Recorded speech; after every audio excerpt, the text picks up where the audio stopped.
En 1876 se aprobó la Ley de Inmigración y Colonización número 817 en el país. Esto le daba a los inmigrantes la propiedad de las tierras con el objetivo de poblar nuestro territorio. Eran en su mayoría europeos que venían a hacer la Argentina. Pero había un detalle: esas tierras ya eran ocupadas por otras personas. Estamos hablando de las comunidades indígenas. Con esta traba, el gobierno comenzó con las expediciones para desplazarlos. Un ejemplo fue la campaña al desierto en 1879 que encabezó Julio Argentino Roca. Los pueblos no tenían opciones. Eran aniquilados u obligados a realizar trabajos forzados, como mano de obra barata en ingenios azucareros, obrajes y algodonales. Poco a poco fueron despojados de sus tierras, su cultura y sus costumbres.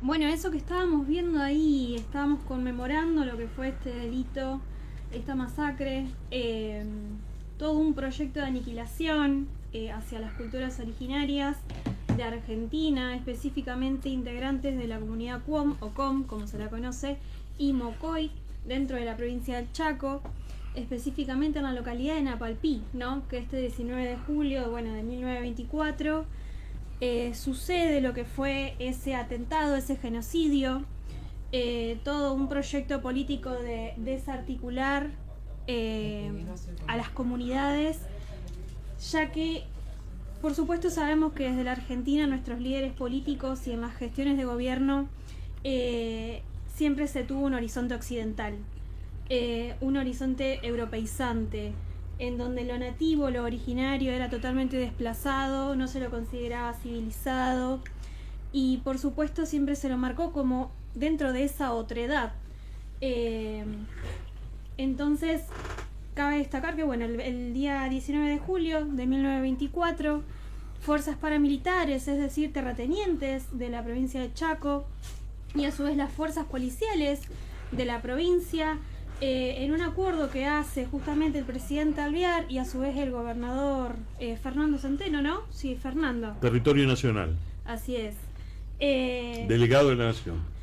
Llegan al acuerdo de avasallar a las comunidades que se estaban encontrando y de una forma muy fraudulenta, de una forma muy cobarde, envían al avión Chaco 2 a tirar alimentos mediante estos recursos justamente del Estado, en donde, bueno, se sucede la masacre, en donde a fuerzas armadas atacan a estas personas, llevándose a centenares de vidas de la comunidad, en donde muchos pudieron escapar, pero a su vez, ese mismo año, en el 1924, en septiembre, se llega a una causa judicial, en donde ahí se declara que en realidad la masacre fueron más de un día, donde fue una semana de persecución, en donde los policías, quienes fueron los que testificaron, en donde no querían tener a ningún tipo de testigos en contra de este delito. Pero por supuesto, este fue uno de los primeros intentos que se tuvo en cuanto a la justicia. Hubo múltiples intentos como siempre, pero por supuesto la justicia no deja de tener una mirada occidental que reduce totalmente los derechos humanos de las comunidades, y es así como dentro del 2008 empiezan a hablar diferentes sobrevivientes, y dentro desde el 2014, unos años después, el Departamento de Investigación de Derechos Humanos de la provincia del Chaco empieza a reconstruir indicios y remarcar toda una trayectoria de lo sucedido para poder presentar esto a la justicia y poder así exigir lo que sería la memoria, la verdad, la justicia para las comunidades originarias. Después, en el 2021, comienza lo que es el fallo, a su vez con la jueza federal, que tengo su nombre acá, que es Zunilda Nirenberger, que desde el 2021 comienza el juicio. 2022 se da sentencia, en donde falla a favor de las comunidades, que se exige una reparación histórica. A su vez también habilita, regula, genera marcos de protección jurídicos en relación a la soberanía sobre las tierras, el derecho a la vivienda, el derecho a trayectorias de vida dignas, entre otras cosas relativas a las manifestaciones colectivas de las culturas en particular. entendiendo también los conceptos de reemergencia étnica, que esto es muy importante, en donde se entrelazan las costumbres occidentales actuales modernas en relación a las tradiciones de las comunidades originarias. Es así también como las comunidades originarias adoptan nuevas formas de vida en el sentido de ya no tradicionales, sino que incorporan elementos del medio, por supuesto, digamos, ya que son personas como todos nosotros, y en donde se nos exige también fijarnos en la semántica del lenguaje y en la forma en la que los verbalizamos, para no decir que existieron en algún momento, sino de traerlos al presente y manifestarlos mediante el uso del lenguaje y hablar de ellos de forma presente, de decir que existen y de que no existieron. Por eso es muy importante hablar también de lo que es la reemergencia étnica en este momento. Tenemos ahora al teléfono a una compañera amiga que la felicito, se recibió en estos días de trabajadora social, licenciada de la UNL, de la Universidad Pública, también con una trayectoria de más de 30 años de profesión, que ella nos puede comentar ahora un poco además, que nos va a hablar sobre el chineo, donde ella realiza una ponencia dentro del Encuentro Federal de Trabajadores Sociales a nivel nacional. Así que bueno, hola Silvia, ¿cómo va? Yo en el marco de la carrera, en el 5º año, en una cátedra que es Trabajo Social 5, se nos pide que elaboremos un trabajo de escritura, lo cual implica todo un rastreo de investigación. Yo elegí hablar y escribir sobre el chineo. El chineo constituye una forma de violencia sexual, colonial, patriarcal y racista. Esta práctica pone en evidencia que la discriminación, la opresión y el sometimiento de la población indígena no se limita ni concluyó con las grandes e históricas masacres, sino que continúa hoy y se actualiza a través de numerosas y diversas prácticas, muchas veces que son cotidianas. Bueno, entonces yo traté de caracterizar con respecto a qué es el chineo, porque es un término por muchos desconocido. El chineo es una práctica aberrante que consiste en el abuso y violación de niñas y adolescentes indígenas por parte de hombres blancos y con poder. Su inicio lo podemos situar a comienzos de la modernidad, en la época de la conquista, pero lamentablemente permanece vigente, vulnerando derechos que son garantizados, teóricamente, constitucionalmente, tanto por leyes provinciales, nacionales, como por tratados internacionales de derechos humanos que han sido incorporados a nuestra Constitución. Bueno, esta práctica está invisibilizada para gran parte de la población y el silencio y su naturalización han funcionado históricamente como un escudo de protección para los abusadores. Si bien el chineo se produce en la mayoría de los países de Latinoamérica, yo me centré fundamentalmente en lo que ocurre en nuestro país y vemos que a esta práctica la encontramos sobre todo en las provincias del norte y en menor grado en algunas del litoral y del sur. Yo me centré específicamente en lo que sucede actualmente en Salta, por ser, de acuerdo a los datos que en el 2024 nos proporciona el INAI, que es el Instituto Nacional de Asuntos Indígenas, que resalta que Salta es el territorio de Argentina en el que se registran la mayor cantidad de casos de chineo. Bueno, entonces el chineo, ¿por qué decimos que es una práctica colonial? Porque se remonta a la época de la conquista de América y lo podemos enmarcar dentro del etnocidio que sufrieron y padecen aún hoy los pueblos originarios. El término chineo deriva de China, que es un nombre estigmatizante que proviene de la época de la colonización, en la que los españoles llamaban a las mujeres indígenas chinitas por sus ojos rasgados.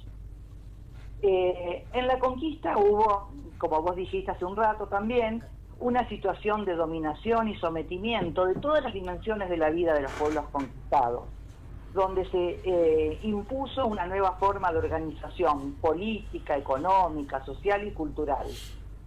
Pero vemos que el colonialismo no culmina ni no termina con la conquista, sino que hay una continuidad y actualización de ese colonialismo, por eso hablamos de colonialidad. tal como lo vemos con esta práctica denominada chineo. Bueno, desde la época de la conquista se construye a un otro como atrasado, diferente, desvalorizado, y podemos ubicar entonces a los pueblos indígenas en ese lugar de la otredad, de ese otro diferente, inferior, y donde la pobreza ha operado desde siempre como factor de disciplinamiento en estas comunidades. Y vemos entonces, con respecto al chineo, que cuando se conquista un pueblo, la forma de marcar la posesión no solo es sobre el territorio, sino que además se marca al cuerpo de las mujeres a las que se las viola. Bueno, entonces en el chineo las mujeres no son concebidas como seres humanos, sino como objetos de goce y posesión.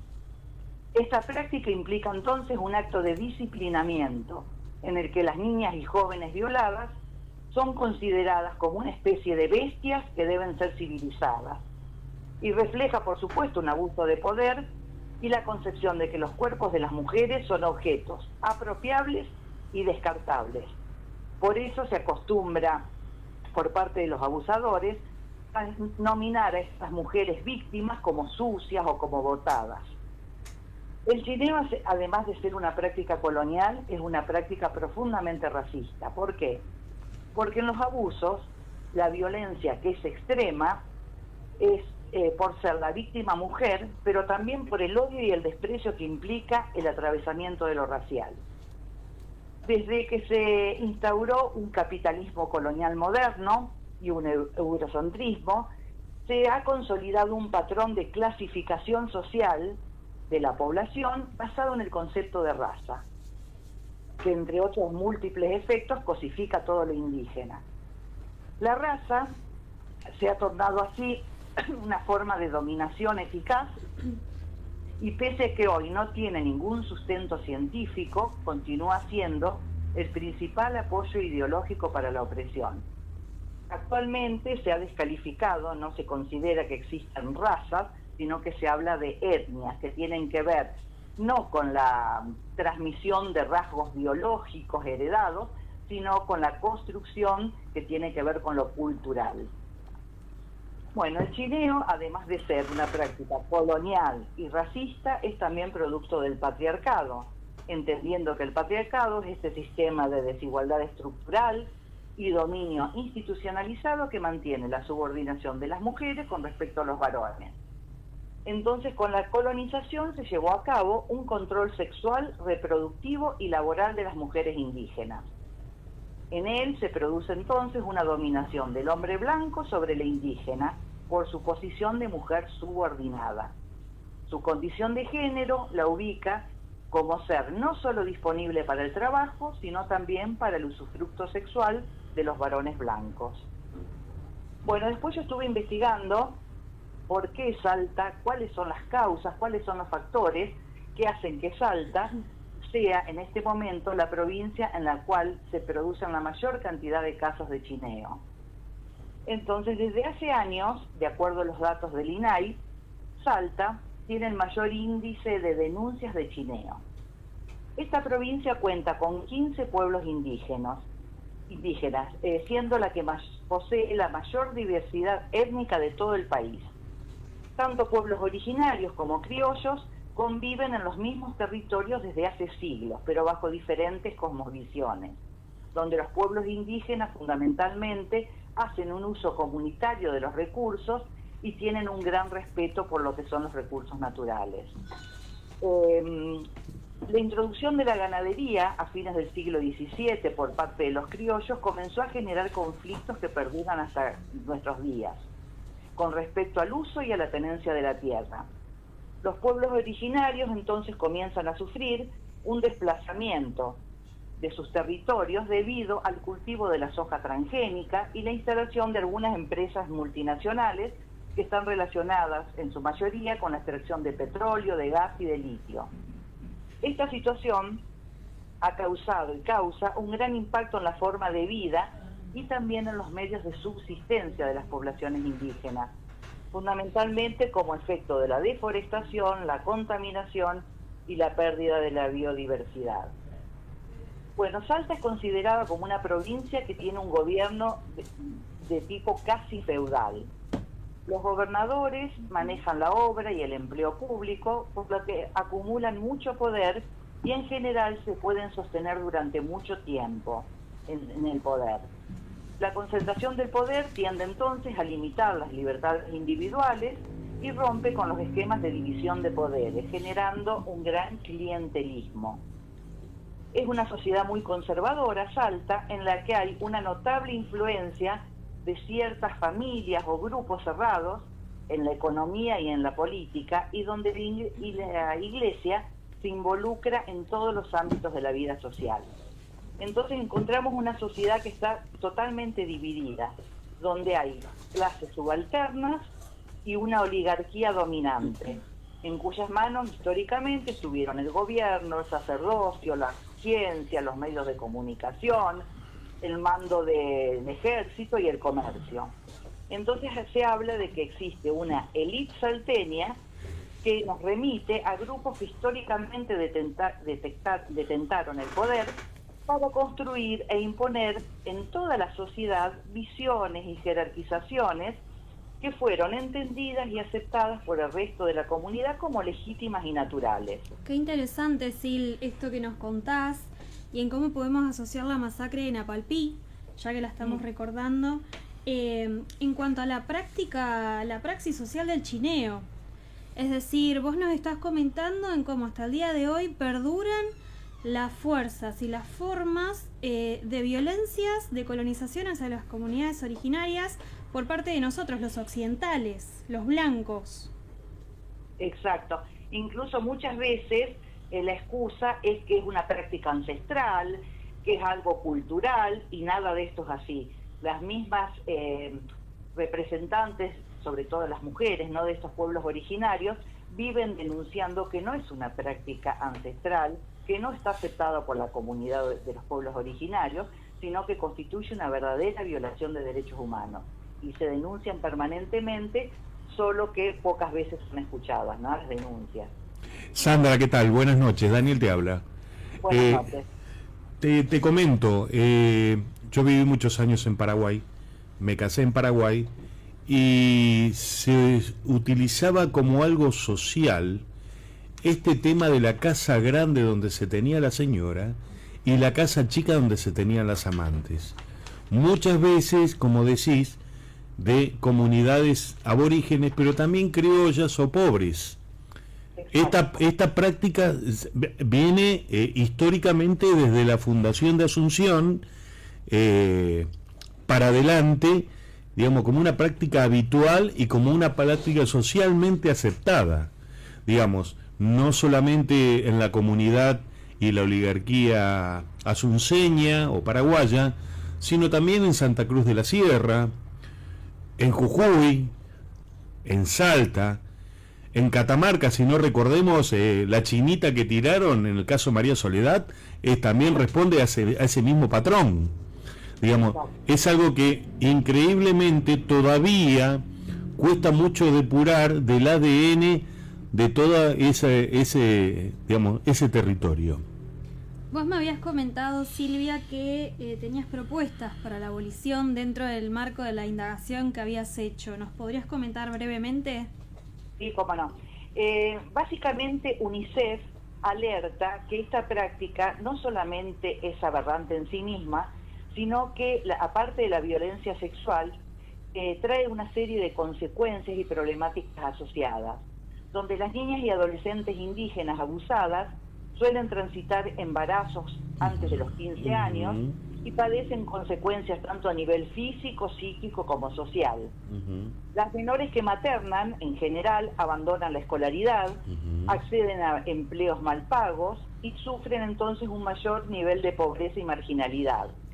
Además, se ha detectado que muchas padecen, siendo adolescentes, depresión, y se registran en Salta elevados índices de suicidios adolescentes, y muchos casos también en los que el chineo termina en un femicidio.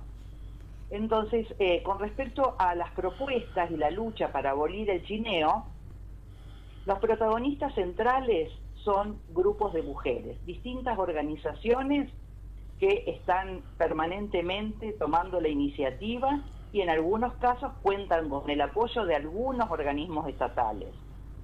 En el año 2023 se hace una campaña que se denomina Basta de Chineo y se realiza lo que se llama el tercer encuentro plurinacional de mujeres indígenas y disidencias por el buen vivir.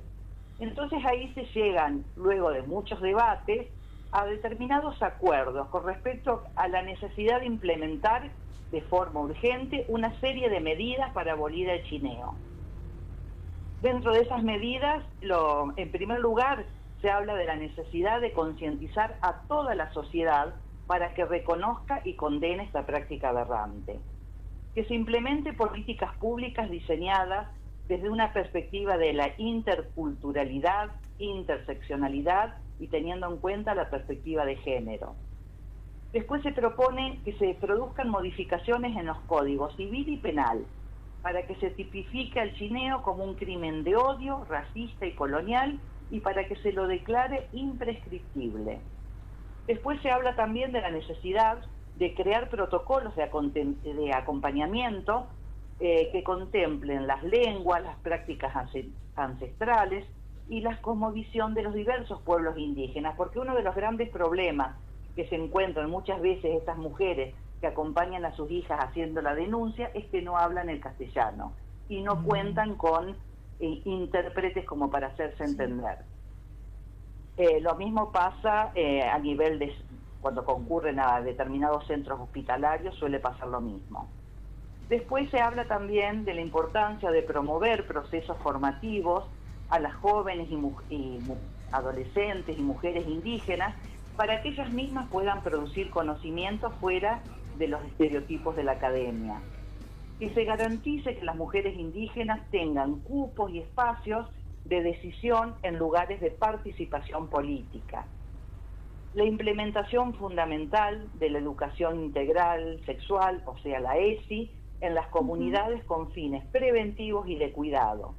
Y lo que todos coinciden, organismos nacionales e internacionales, en que es indispensable mejorar las condiciones de vida de la población aborigen, en términos de educación, vivienda, trabajo, salud y acceso a servicios, porque ello va a significar un entorno de mayor seguridad y contención que permita disminuir la actual vulnerabilidad y marginación, y eso puede conducir a minimizar riesgos.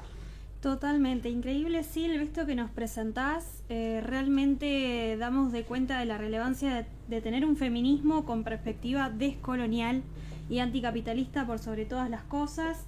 Desde más agradecerte, te admiramos muchísimo, te mandamos un saludo, por supuesto siempre las orejitas abiertas a esta radio, al stream, para compartir lo que vos desees y te agradecemos muchísimo. Bueno, muchas gracias a ustedes. Hasta luego. Vamos, hasta luego. Saludos. Por mi parte, no sé si seguirá escuchando la radio Silvia, pero... Muchísimas gracias por su aporte. Muchísimas gracias por el aporte y perdón porque yo fui el que puso Sandra en el programa. No es cuestión de... El error fue mío. Quiero que vean esto. Así que... Yo diciéndole a Daniel. Sí, Silvia. Y en el programa dice Sandra. Por eso... No, el error fue mío y me hago cargo. Ahora